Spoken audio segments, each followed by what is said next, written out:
ক্ষমতা, অর্থ আর খ্যাতি সবই যখন হাতের মুঠোয়, তখন কিসের তাড়ায় তারা প্রতিদিন ঘুম থেকে জেগে ওঠেন, ঘাম ঝরান আর চেষ্টা চালিয়ে যান? হ্যাঁ, ৮-১০ জন মানুষ হয়তো জীবনভর ক্ষমতা, টাকা পয়সা এবং খ্যাতির মোহ কাটিয়ে উঠতে পারেন না। সেই লক্ষ্যেই তারা সাজান জীবনের ছক। সেই ছকে একে এক দুবার ব্যর্থ হয়ে কেউ কেউ হাত গুটিয়ে বসেন, ফিরে যান চিরচেনা জীবনে।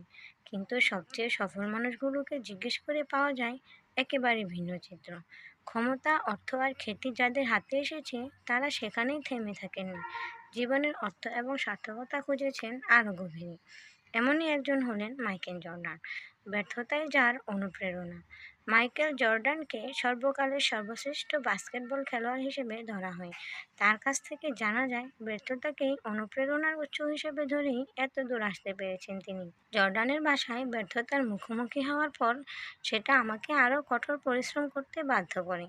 জর্ডান যখন হাই স্কুলের ছাত্র, তখন ছাত্রদের নিয়ে করা এক বাস্কেটবল টিমে তার জায়গা হয়নি।